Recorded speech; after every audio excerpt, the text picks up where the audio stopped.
तो अब हम लोग डिस्कस करेंगे ट्रांजिटिव प्रॉपर्टी अथवा ग्रुप प्रॉपर्टी। ट्रांजिटिव प्रॉपर्टी ही बोलते हैं अथवा in other words group property. किसके लिए बोलेंगे?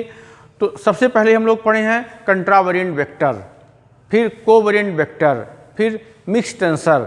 तो ये सभी जो होते हैं ये इस प्रॉपर्टी को फॉलो करते हैं। क्लियर है? तो सबसे पहला प्रश्न ये है कि ट्रांजिटिव प्रॉपर्टी है क्या। तो जैसा आप पढ़ चुके हैं रिलेशन में, रिलेशन में क्या होता है, कोई भी रिलेशन किसी सेट में, जैसे ये कोई सेट है ए, इसमें रिलेशन आर क्या होता है, रिफ्लेक्सिव हो, सिमेट्रिक हो, ट्रांजिटिव हो, तो उसे बोलते हैं इक्विवेलेंस रिलेशन। वहां पढ़े थे आप। तो ट्रांजिटिव का मतलब क्या होता है? ट्रांजिटिव का मतलब होता है कि इस समुच्चय ए के कोई 3 एलिमेंट लेते हैं, ए बी सी।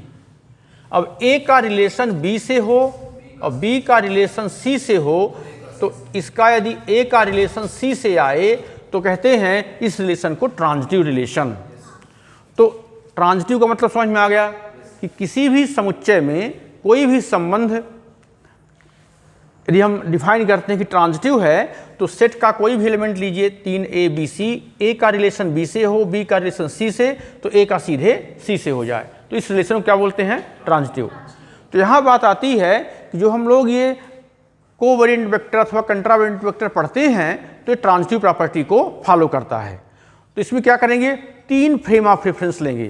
कैसे?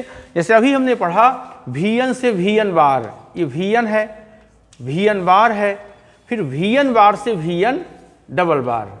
तो Vn से Vn बार में रिलेशन हम लोग जानते हैं। जैसे ए आई ले लिया हमने, कोई ए आई ले लिया यहाँ, इसमें ए बार आई हो जाएगा, इसमें A double bar I. Transitive से तात्पर्य ये है कि 3 फ्रेम ऑफ रेफरेंस हैं, Vn, Vn बार, Vn डबल बार। तो Vn में यदि सेट ऑफ क्वांटिटीज ए आई है, Vn बार में ए बार आई है, तो इसमें रिलेशन हम लोग पढ़ चुके हैं।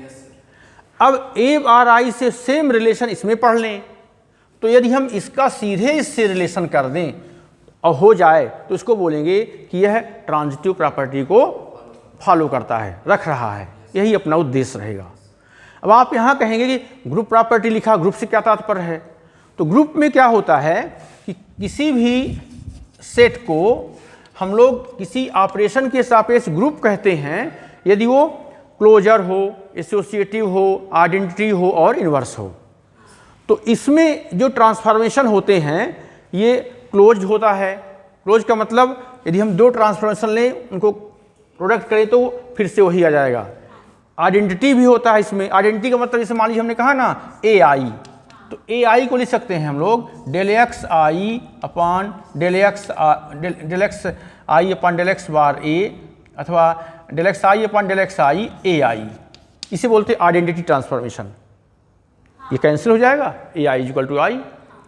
अब फिर जो नॉन बार से बार में जाते हैं तो इन्वर्स हो जाएगा। तो ये चूंकि चारों प्रॉपर्टी रखता है तो क्या बोलते हैं इसको? ग्रुप प्रॉपर्टी ही बोलते हैं।